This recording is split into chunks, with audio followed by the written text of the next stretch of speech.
میں نے جس آیت کریمہ کی تلاوت کرنے کا شرف حاصل کیا ہے، پروردگار عالم نے قرآن مقدس کے اندر ارشاد فرماتا ہے یا ایھا الذین آمنوا اطیعوا اللہ واطیعوا الرسول واولی الامر منکم۔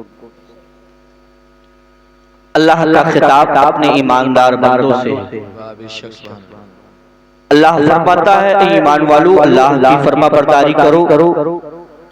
رسول پاک صلی اللہ علیہ وسلم کی فرما برداری کرو، اور تم میں جو اولو الامر ہے ان کی فرما برداری کرو۔ سبحان اللہ۔ آج کل ہمارے معاشرے میں، ہمارے سماج میں ایک چیز کی کمی ہے، وہ کمی کس چیز کی ہے؟ وہ تعلیم کی کمی ہے، تعلیم کی کمی ہے۔ آج ہماری قوم کا علمیہ اتنا خراب ہو چکا ہے کہ آج ہمارا بچہ اگر 10 سال 15 سال کا ہو گیا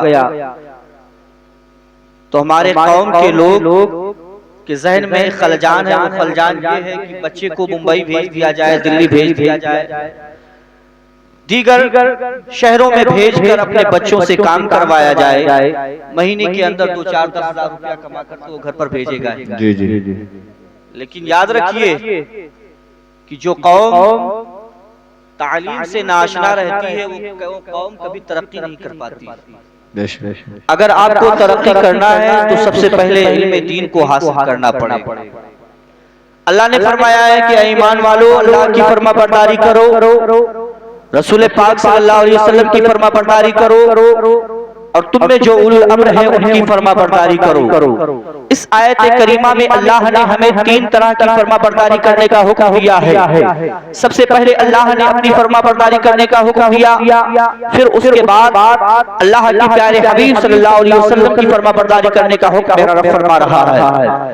پھر جو تم میں اولو الامر ہے ان کی فرما برداری کرنے کا حکم میرا رب فرما رہا ہے۔ حضرات آپ بخوبی جانتے ہوں گے کہ اللہ کی فرما برداری کرو، اس کو سمجھنے میں آپ کو دشواری نہیں ہو رہی ہوگی۔ رسول پاک صلی اللہ علیہ وسلم کی فرما برداری کرو، اس کو بھی سمجھنے میں آپ کو دشواری نہیں ہو رہی ہوگی۔ لیکن یہ اولو الامر سے مراد کون لوگ ہیں اس کو سمجھنے میں بھی دشواری ہو رہی ہوگی۔ لیکن آؤ اگر تفسیر کی گہرائیوں میں جائیں گے تو اس کے لیے لمبا وقت چاہیے، لیکن ایک قول امام راضی کا میرے نگاہوں کے سامنے ہے۔ امام راضی فرماتے ہیں کہ اولو الامر سے مراد علماء باعمل کی ذات ہے، علماء حق کی ذات ہے۔ تو اب اس آیت کریمہ کا ترجمہ یہ ہوگا کہ اے ایماندار بندو اللہ کی فرما برداری کرو، رسول پاک صلی اللہ علیہ وسلم کی فرما برداری کرو، اور تم میں جو باعمل علماء ہیں ان کی فرما برداری کرو، تم میں جو باعمل عالم ہیں ان کی فرما برداری کرو۔ حضرات محترم ہمیں اس آیت کریمہ میں پروردگار عالم نے اپنی فرما برداری کرنے کا حکم دیا ہے، رسول پاک صلی اللہ علیہ وسلم کی فرما برداری کرنے کا حکم دیا ہے، اور جو باعمل علماء ہیں ان کی فرما برداری کرنے کا حکم میرا رب فرما رہا ہے۔ میرے پیغمبر نے 1400 سال پہلے ارشاد فرما دیا تھا طلب العلم فریضۃ علی کل مسلم و مسلمہ، علم دین کا حاصل کرنا ہر مسلمان اور عورت پر ضروری ہے۔ یعنی اگر ہم مسلمان ہیں تو ہم پر ضروری ہے علم دین کا حاصل کرنا، اگر ہم مسلمان ہیں تو ہمیں نماز کے سارے مسائل کا جاننا ضروری ہے،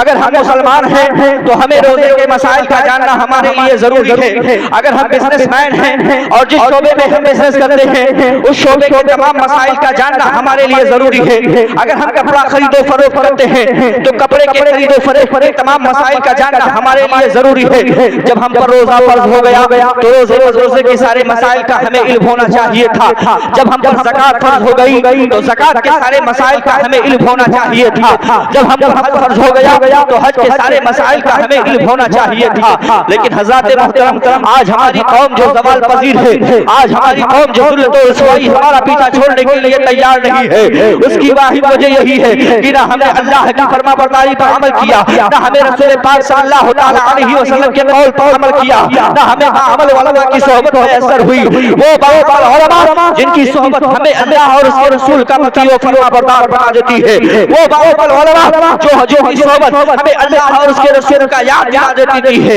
حضرات محترم میں آپ کو بتا دینا چاہتا ہوں ایک موقع پر میرے آقا صلی اللہ تعالی علیہ وسلم کے خلیفہ ہے،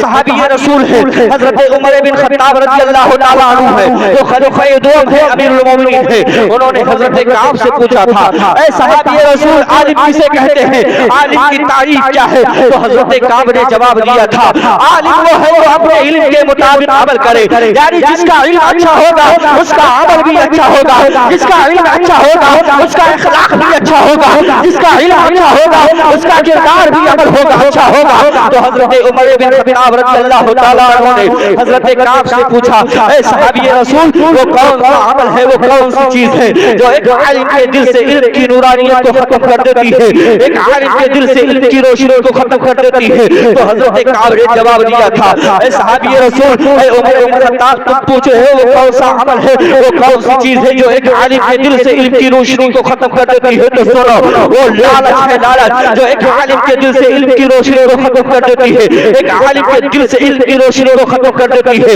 علم کی روح کو ختم کر دیتی ہے۔ حضرات آپ اس زمانے میں ایک سے ایک عالم ہے، ایک سے ایک عالم ہے، بڑے بڑے عالم ہیں، بڑے بڑے فقیہ ہیں، لیکن آؤ حدیث مصطفیٰ کی روشنی میں فیصلہ کرتے ہیں کہ کون عالم خیر ہے اور کون عالم شر ہے۔ تو آقا فرماتے ہیں 1400 سال پہلے میرے پیغمبر نے اعلان فرما دیا تھا، میرے مصطفیٰ نے اعلان فرما دیا تھا الا ان شر شرار العلماء وان خیر الخیر خیار العلماء۔ آقا فرماتے ہیں خبردار دنیا کے سارے اچھے لوگوں میں سب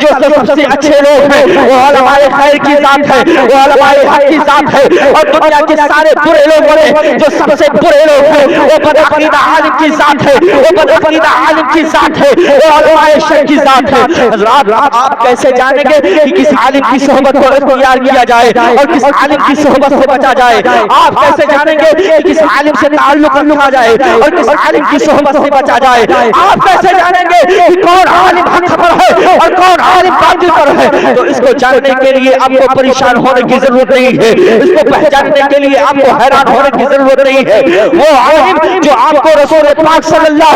علیہ وسلم کا مطیع و فرما بردار بنا دے وہ عالم خیر ہے، عالم حق ہے، اور جس عالم کی صحبت ہمارے دلوں کو حضور کی حدیث سے دور کر دے وہ عالم شر ہے، وہ بدعقیدہ عالم ہے۔ جس عالم کا وجود ہمیں مسجد کا نمازی بنا دے وہ عالم خیر ہے، اور جس مولوی کا وجود ہماری اولاد کو مسجد سے دور کر دے وہ عالم شر ہے۔ جس عالم کا وجود ہماری اولاد کو مجھ سے شراب کے جام کو دور کر دے وہ عالم خیر ہے، اور جس مولوی کا وجود ہماری اولادوں کو ہمارے اولادوں کے ہاتھوں میں شراب کے جام کو تھما دے وہ عالم شر ہے۔ جس مولوی کا وجود ہمیں رسول پاک صلی اللہ علیہ وسلم کا میلاد خواہ بنا دے وہ عالم خیر ہے، اور جس مولوی کا وجود ہمیں رسول پاک صلی اللہ علیہ وسلم کے میلاد سے نفرت دلا دے وہ عالم شر ہے۔ جس مولوی کا وجود ہمیں رسول پاک صلی اللہ علیہ وسلم کے نعرے سے الجھن دلائے وہ عالم شر ہے، اور جس مولوی کا وجود ہمیں رسول پاک صلی اللہ علیہ وسلم کے نعرے سے الفت دلائے